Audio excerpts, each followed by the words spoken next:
Do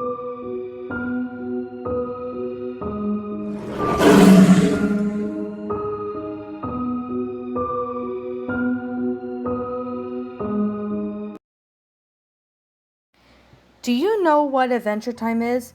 Who am I kidding? Of course you do. It's one of the most popular cartoons out there. The first show aired in 2010 and ended in 2018. It was then renewed in 2020 for a new miniseries called Distant Lands. That short series was cool, but the original series is my childhood, and I will always love it. However, I discovered an episode that changed everything for me.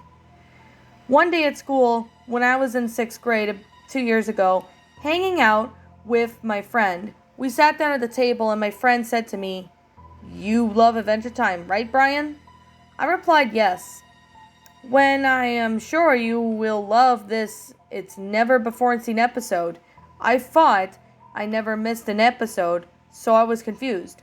My friend reached into his rucksack and pulled out a VHS tape. On the VHS tape, it said Adventure Time, Finn's Bad Day, Season 4, Extra Episode.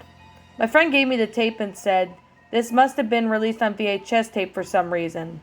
Yeah, I wondered why. I said to my best friend Barry, who didn't know, but I do know that this is super rare, so don't let anything happen to it, Brian. I nodded and put the tape in my rucksack, and then we both headed for class. When I got home, I put the tape in my dad's old VHS player. The episode started as normal. The characters were shown, and Finn and Jake first bummed. The episode then just cuts right to the treehouse and showed Finn and Jake eating breakfast. "Hey Jake, why don't we go see Flame Princess today?"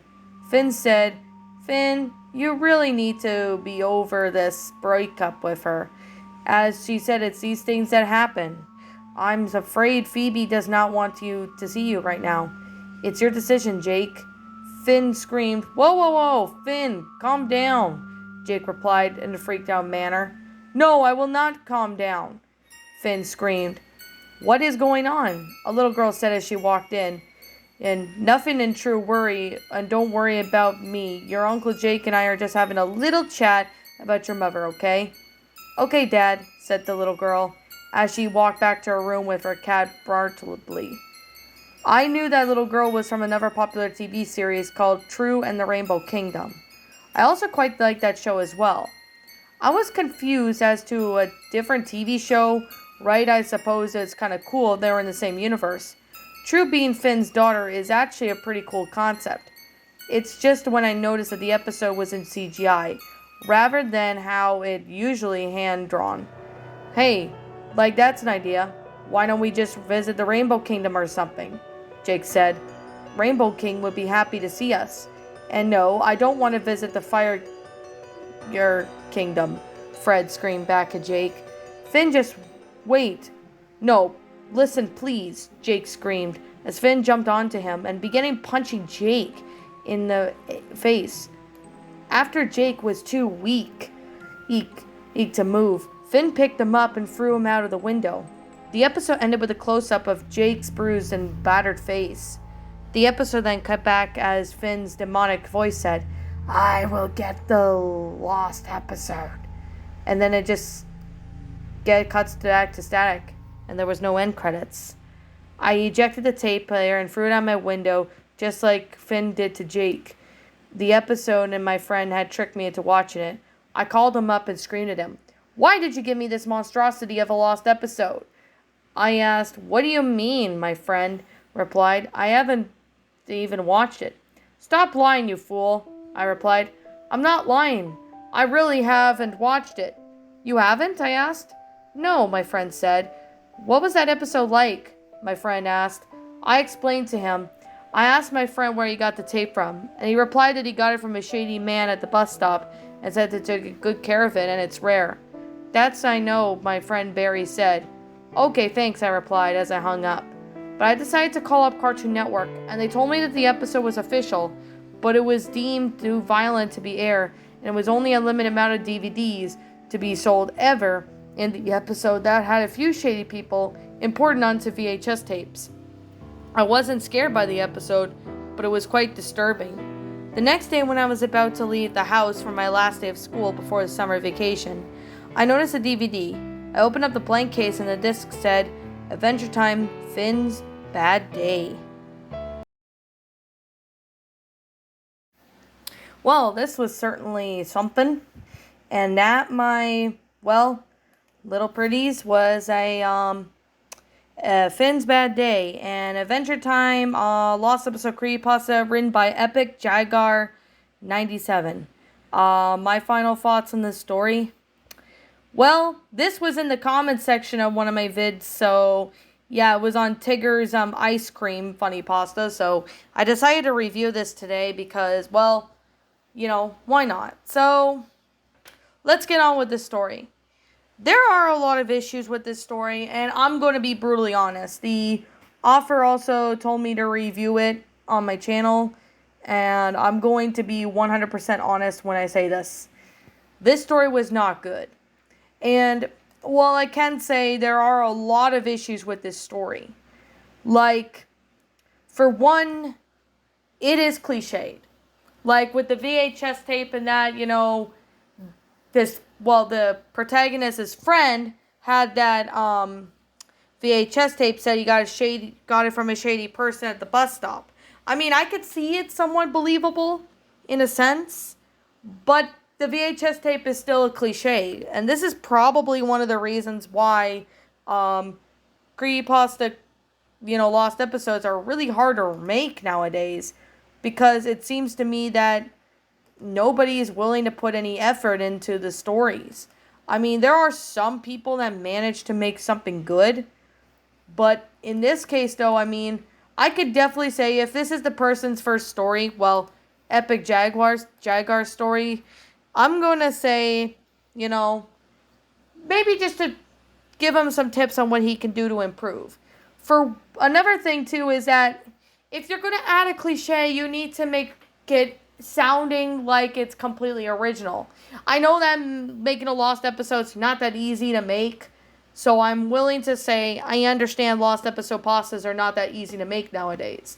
But the VHS cliche, it's just cliched.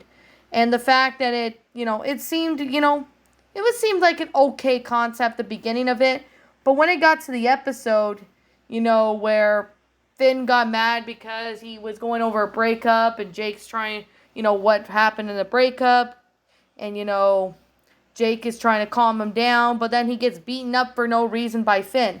I understand Finn was having a bad day, but I haven't really seen Adventure Time, maybe in a long time, but the thing alone about when Finn is beating up Jake, that's really uncharacteristic of him.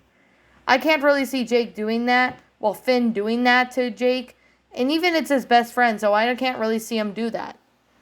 Maybe if there's some concept or something, but I don't really know, to be honest. That is just, I don't know. I really don't know, because this story honestly needs a lot of work. The story itself just honestly just sat there and it just went from 1 to 100 with cliches all over the place. I'm not trying to sit there and, sound rude or anything. This is me being 100% honest. It's just the fact that, the story just came out and started, doing this. This is actually one of the reasons why I kind of, don't really, read too many Lost episode pastas, is because of these cliches. Now, I mean, it's in one paragraph too.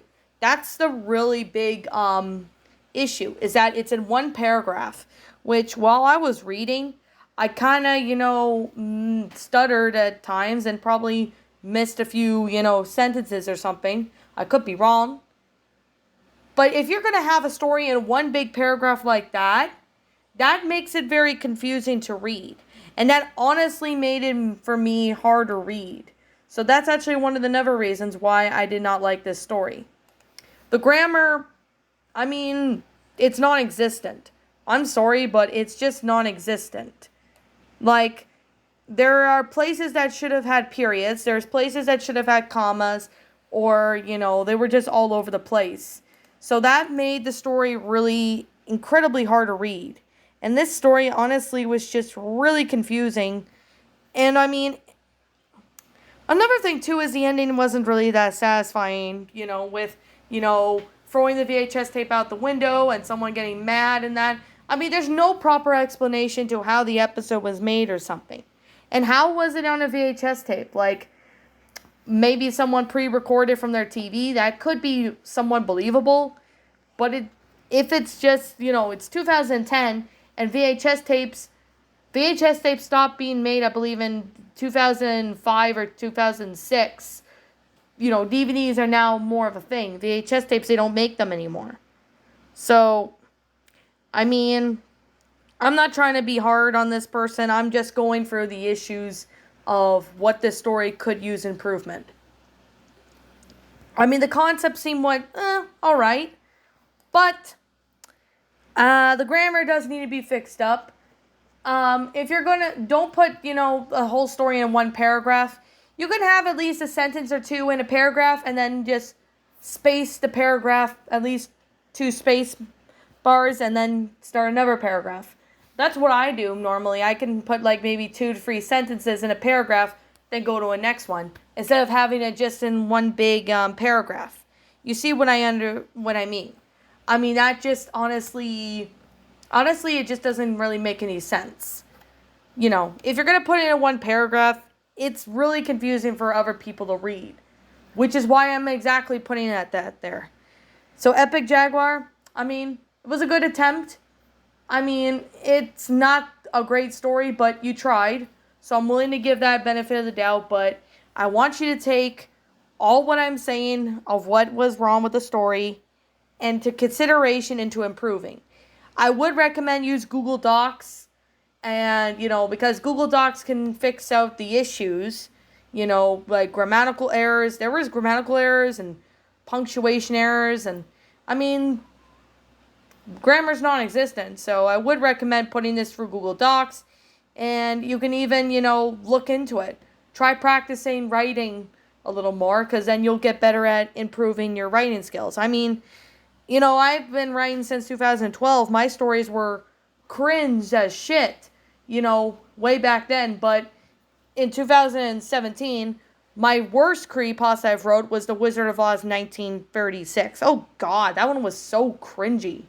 I mean, after that story and the Totally Spies one I wrote back in 2018, that one was cringe too. But the Tarzan one that I wrote, as well as the Scooby-Doo on Zombie Island, those two were pretty good stories because 2019 I started improving my writing.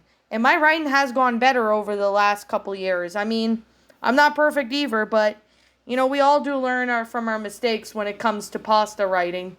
I mean, I'll say it's a good attempt, but I would like to see some improvement in the near future. Sure. Just take what I have to say with the review as a grain of salt and put that into your mind when you're going to try to improve. Because, I would like to see some improvement in the future. Also, if you're going to put a story, don't put it in the comment section because, I don't really read stories in the comment section unless said otherwise. But if you put it through maybe either Creepypasta Wiki or even on Google Docs and then you send it as a link or something, then I will be able to read it much better there. But the comment section, I had to put it on Google Docs to read it better. But it was still in a big paragraph, and it honestly did not help. So I just want to state that now. Like I said, this is just my own opinion. If you happen to disagree with me, that's perfectly fine too. We're all entitled to our own opinions regards to these creepypastas. This is simply my own personal thoughts.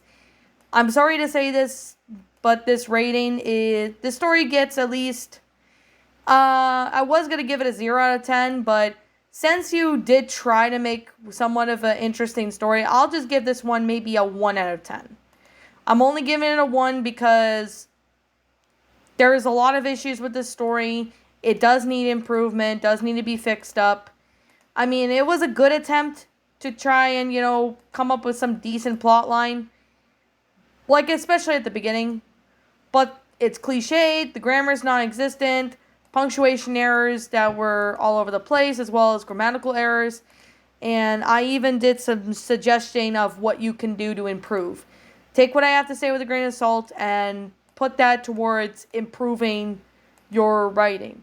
Take a lot from, other people's stories. Like, read some of my creepypastas, read some of my stories, read some of, well, other people's stories. Even look on the Creepypasta Wiki and read some of their stories so you can find out exactly how you could try to, improve on grammar wise, punctuations, and all that, because that will eventually help you. So, I'm only doing this because I want to help you improve better with your writing. But like I said, just take what I have to say with a grain of salt and try to improve. Practice more on writing. I mean, I'm not perfect. I mean, nobody's perfect with their stories. I know this is a long ass review, but I just wanted to point out the issues and all that. So I guess with that being said, what did you guys think about this story? Did you all enjoy it? Did you all not? Also, what would you have done personally to help make this story a lot better? Feel free to leave me know what your thoughts are down in the comments below. I'm the Queen of Lions. Thank you so much for watching today's episode. If you're new to my channel, be sure to like, comment, subscribe, ring the bell for notifications when I upload. And as always, I'll be seeing you all in the next video. And as always, please roll the outro because I'm out.